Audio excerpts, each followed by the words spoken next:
You're under the kitchen light at 9 at night, running your fingers through your kid's hair for the third time this week, praying you don't feel that little bump. You've sprayed the whole yard twice this season. It didn't matter. Pioneer families in tick country never lived with this fear, not luck, but something county extension records still describe. Stay with me. The first time I drove out past Marshall County, I wasn't looking for tick advice. I was chasing an old farming journal reference when I ended up on a property that backed straight into hardwood forest, the kind of edge that should have been crawling with them. It wasn't. The man who worked that land, easily 70 in a canvas coat that had seen 40 winters, told me something that stopped me cold. He'd never sprayed his lawn in his life. Not once. Not in 50 years on that property. What he had done was build a strip of bare, dry ground between his grass and his tree line, a boundary he called a deadline, something his own father taught him before he could reach the top rail of the fence. I didn't think much of it at first. It sounded too simple to matter. But he said his grandkids had run barefoot through that yard every summer for 3 generations, and nobody in that family had pulled more than a handful of ticks off a kid in his lifetime. I didn't understand what I was looking at until I started digging into where that idea actually came from. And when I found it, I understood exactly why what I'm about to show you works. Barefoot kids, not lab tests on a spray bottle. Subscribe, more of this is coming. There's something nobody tells you when you call a pest control company. You're paying to spray the part of your yard that was never the problem. The open lawn where your kids play catch isn't where ticks live. Ticks need shade and moisture. They cluster in a narrow band where your grass meets brush, mulch beds, or tree cover, and almost nowhere else. Spraying the whole yard treats the 90% that was already safe, while the actual danger zone gets the same light mist as everywhere else and needs retreating every few weeks indefinitely. And this isn't a small problem to get wrong. The CDC reports that over 89,000 Lyme disease cases were officially recorded in 2023 alone, and estimates the real number of people diagnosed and treated each year. That gap between what's reported and what's actually happening is exactly why spray everything and hope isn't a real strategy. It's coverage without precision. That's not an accident of bad advice. It's a business model built around area, not risk. A whole yard contract sounds thorough. A recurring spray schedule sounds responsible. But the pioneer families who lived closer to those woods than any of us do today weren't managing an entire yard. They were managing 3 feet of it, because that's all the ground a tick actually needs to cross. That's the difference between a subscription and a solution. One treats the whole property forever. The other closes the one gap that mattered and stops. The method has 3 parts, and every one of them works by physically destroying a tick, not poisoning it. First, the barrier, a 3-foot wide strip of gravel or dry wood chips laid exactly where your lawn meets the tree line, brush, or garden bed. Ticks won't cross open, dry, sun-exposed ground. It dries them out fast and exposes them to predators, so they simply stop at the edge instead of pushing through. This one strip is doing more work than anything you could spray, because it doesn't just make the crossing unpleasant, it makes the crossing physically survivable for almost nothing that walks across it. Second, diatomaceous earth, a fine powder made from fossilized algae, applied in that same shaded strip. It isn't a chemical kill, it's mechanical. The particles are sharp enough to cut through a tick's waxy outer shell, and once that shell is compromised, the tick dehydrates and dies within hours. No poison, no residue risk. Safe underfoot once it settles, because there's simply nothing in it for a kid or a dog to absorb. It just sits there doing its job quietly, waiting for the one crossing that matters. Third, cedar oil, used as a targeted spot spray only in that transition zone, never the whole yard, because its job is disrupting a tick's ability to breathe and navigate, not blanket coverage. Layer these 3 at the edge in that order, and you're not fighting ticks across your entire property anymore. You're building the same 3-foot wall that old farmhouse had, using nothing that wasn't already sitting on a hardware store shelf 100 years ago, and nothing that needed a company to sell it back to you as something new. Here's why nobody told you this. It's not a conspiracy. It's worse than that. It's economics working exactly as it's designed to. A one-time barrier that costs $15 an hour of your Saturday doesn't generate a service contract. A powder that works because of physics, not chemistry, doesn't need a technician showing up in a truck every 3 weeks.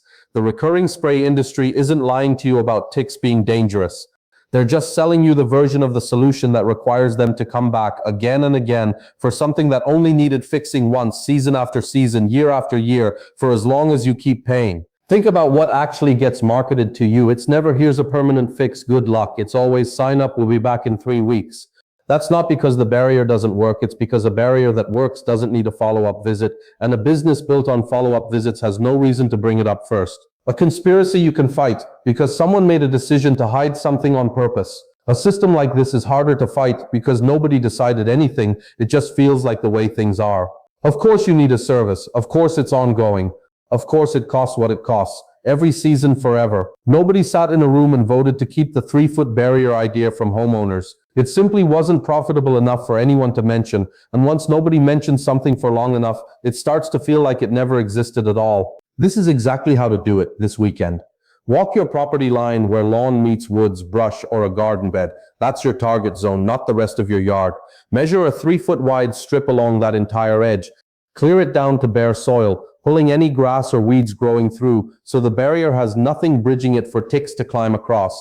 At any hardware or garden store, get pea gravel or cedar wood chips, roughly 1 bag per 10 linear feet of edge, and lay it 2 to 3 inches deep across that cleared strip, tamping it down as you go so it settles instead of scattering in the first hard rain. Next, get a bag of food-grade diatomaceous earth and dust it lightly into any shaded or damp sections of that same strip, especially near shrubs, a woodpile, or a fence line where moisture tends to collect longest. Finally, mix a light cedar oil spray, 60 drops of cedar oil per 1 cup of water in a spray bottle, and spot treat directly onto that barrier zone only, not the open lawn beyond it. Total cost lands under $15 for an average-sized yard edge.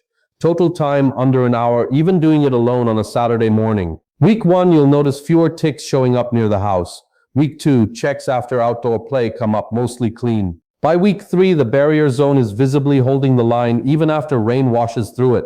By week 4, it's simply part of your yard, the way it was part of that old farmhouse for 3 generations before you ever heard of it. Before synthetic pesticides existed, county extension offices and early USDA farm bulletins were the primary way this kind of practical knowledge spread between homesteads. Dry ground barriers, ash and lime strips, cleared buffer zones between yard and woodland. None of it required a chemical company or a service call. It required understanding what a pest actually needed to survive and then removing exactly that, nothing more and nothing less, using whatever materials were already sitting on the property. That's what makes this different from a trend somebody dreamed up for a video. It's the same practical logic that kept working families safe on land far more exposed to ticks than most of our yards are today, written into exactly the kind of plain-spoken farming literature that got quietly replaced once spray contracts became the default answer to everything. Nobody was marketing that knowledge to anyone. There was no brand behind it, no subscription tied to it, no reason for it to travel any further than word of mouth on a shared fence line. The families who used it weren't guessing. They were watching what actually stopped a tick in its tracks season after season and repeating whatever worked generation after generation, whether or not anyone ever wrote it down as official advice. That's the part that gets lost when knowledge only survives if someone can profit from repeating it back to you. This kind of knowledge survived because it simply worked, and because people who lived closer to the land than we do had every reason to notice when something stopped a real problem cold. Does a gravel strip really outperform spraying? It's not outperforming a spray, it's removing the reason you'd need one in the first place because it targets the actual highway ticks used instead of guessing across your whole lawn every few weeks. If you're still not sure, try it on just one section of edge and compare it to an untreated section after 2 weeks.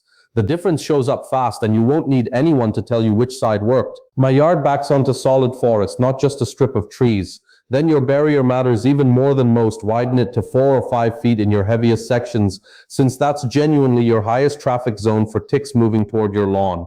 Start with the stretch closest to where your kids or pets actually spend their time outside, and expand outward from there as you have time. My pest control guy says DIY doesn't work long term. Ask him directly what percentage of his own service plan targets the woodland edge specifically versus your open lawn. Most of the time the answer makes his own case for narrowing the focus, not widening it. If you're still not convinced either way, run both approaches at once for a season and watch which zone actually stays cleaner between his visits. You'll have your answer without spending anything extra to find it and without taking anyone's word over your own results. You didn't lose this knowledge by accident. It got replaced one service contract at a time, one just spray everything recommendation at a time, until an entire generation forgot that ticks live in a 3-foot strip, not across a whole yard.